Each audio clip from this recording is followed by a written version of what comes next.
Sir నిన్న మోదీ ఇచ్చిన స్టేట్మెంట్స్లో అందరినీ మరింత చర్చకు దారితీసినటువంటి అంశం పెట్రోల్ డీజిల్ని పొదుపు చేయండి అంటే దీని ఉద్దేశం ఏంటి? పబ్లిక్ ట్రాన్స్పోర్ట్ని వాడమనా లేక దీని కొరత ఇంకా భవిష్యత్తులో ఉండబోతోంది అనా?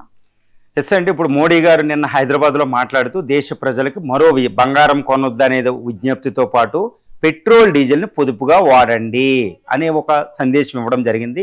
ఈ విషయాన్ని మనం సమర్థించి తీరాలి. ఈ విషయంలో మోడీ గారిని మనం సమర్థించి తీరాలి.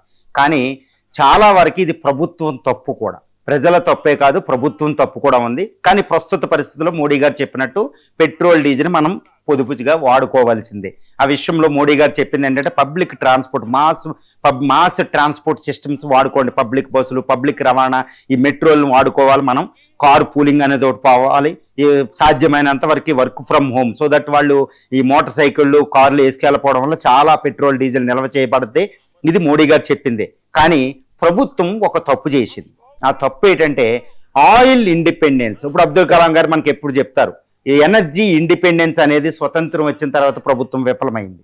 ఒకటి ఎందుకంటే ఇప్పటి వరకే కూడా సోలార్ పవర్ అనేది, విండ్ పవర్ అనేది, థర్మల్ పవర్ అనేది, సముద్రపు వేవ్స్ నుంచి, కెరటాల నుంచి వచ్చే ఒక పవర్ అనేది, జియోథర్మల్ ఎనర్జీ అనేది, బయోమాస్ నుంచి వచ్చే ఎనర్జీ అనేది మనం నిల్వ చేయలేకపోయాం.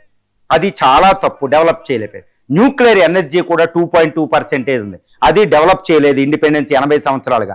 తర్వాత ఇంకోటి ఏంటంటే ఆల్టర్నేటివ్ అంటే ఎనర్జీ రిసోర్సెస్ని ఇప్పుడు చైనా సేవ్ చేసినట్టు మనం సేవ్ చేయలేకపోయాం. ఈరోజు ప్రపంచంలో ఇరాన్ యుద్ధం వచ్చినా, రష్యా యుద్ధం వచ్చినా, ప్రపంచంలో ఆయిల్ సప్లై దెబ్బతిన్న, హార్ముజ్ స్ట్రైట్ క్లోజ్ అయినా ఈరోజు చైనా దగ్గర 3 నుంచి 6 నెలలకు సరిపడే 132 మిలియన్ బ్యారల్స్ ఆఫ్ ఆయిల్ నిల్వ ఉంది అక్కడ, ల్యాక్స్.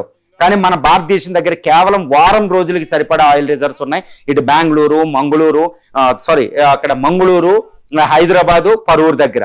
మరి చైనా లేక మనం ఎందుకు నిల్వ చేయలేకపోయాం? తక్కువ రేటు ఉన్నప్పుడు ఎందుకు ముందు చూపు లేదు? అది ప్రభుత్వం తప్పు చేసింది. తర్వాత చైనా లేక ప్రపంచంలో ఆయిల్ రిసోర్సెస్ మనం ఎక్కువ కొనలేకపోయాం, కొన్ని ఏరియాల్లో తప్పితే. ఇది కూడా తప్పే, అంటే నిల్వ చేయలేకపోయాం, ఆయిల్ సప్లైని పునరుద్ధరించలేకపోతున్నాం. కాబట్టి ఇక్కడ ప్రభుత్వం తప్పు ఉంది. దాన్ని ఇప్పుడు ఈరోజు ప్రజల్లో మీరు పొదుపు చేయండి, విదేశీ మారక ద్రవ్యాలు నిల్వలు చేయండి అని చెప్తున్నాం. కానీ ప్రజల్ని ఆయిల్ని నిల్వ చేయండి అని చెప్పకూడదు, ఆర్థిక వ్యవస్థను స్తంభింప చేయండి అని చెప్పకూడదు. ఈరోజు వర్క్ ఫ్రమ్ హోమ్ వల్ల చాలా ఐటీ ఇండస్ట్రీలు కూడా తరలిపోతున్నాయి. అది కరోనా ఈజ్ డిఫరెంట్. ఇప్పుడు ఏం చెప్పాలంటే ఇమ్మీడియట్గా ఇండియన్ గవర్నమెంట్ ఎక్కువ స్ట్రాటజిక్ రిజర్వ్స్ని ఎక్కువ చేయాలి, చైనా మాదిరిగా. అది అర్జెంటుగా మనం చేయాలి. 2, హార్ముజ్ ఇంకా ఆల్టర్నేటివ్ ఎనర్జీ రిసోర్సెస్ ఎక్కడున్నాయో మనం గమనించాలి. తర్వాత రెన్యూవబుల్ ఎనర్జీస్, పునరుత్పాదక ఇంధన వనరులు ఎక్కువ అభివృద్ధి చేయాలి. న్యూక్లియర్ ఎనర్జీ రిసోర్సెస్ని ఎక్కువ చేయాలి. ఇంకా ఇప్పటికి కూడా ప్రభుత్వం, ఇప్పుడు మోడీ గారు ఒకటి చెప్తున్నారు, ఇప్పటికీ మేము ఇప్పుడు రసాయనిక ఎరువులను తగ్గించి తర్వాత కృత్రిమ ఎరువులని వేయండి అంటున్నారు. అంటే సేంద్రియ ఎరువులు సప్లై ఎక్కడుంది? ఇప్పుడు 300 రూపాయలకే మేము యూరియా ఇచ్చేస్తున్నాం, బయట 3000 రూపాయలు ఉన్న టన్ను అని. కానీ అమెరికా 0 రేటుకి ఇస్తుంది ఫార్మర్స్కి. మన ఫార్మర్స్కి 300 కూడా కాదండి, 0 రేటుకి ఇవ్వాలి. అగ్రికల్చర్ ఇప్పుడు ఉన్న ప్రస్తుతం పాయింట్ ఆఫ్ వ్యూలో, మనకున్న విదేశీ మారక ద్రవ్యాల నిల్వల పాయింట్ ఆఫ్ వ్యూలో అది గొప్ప కాదు. మనం ఫార్మర్స్ కమ్యూనిటీకి ఏదో సబ్సిడీస్ ఇస్తున్నామని చెప్పకూడదు. ఇది చాలా లోతుగా చర్చించాల్సిన ఒక విషయాలు. కానీ మోడీ గారు చెప్పినట్టు ఇక్కడ నేను కూడా సమర్థిస్తాను. పెట్రోల్ ఆయిల్ని మనం చాలా వరకు పొదుపుగా వాడుకోవాలి. ఇప్పటికీ దోబర్ అవుతుంది ఇండియాలో.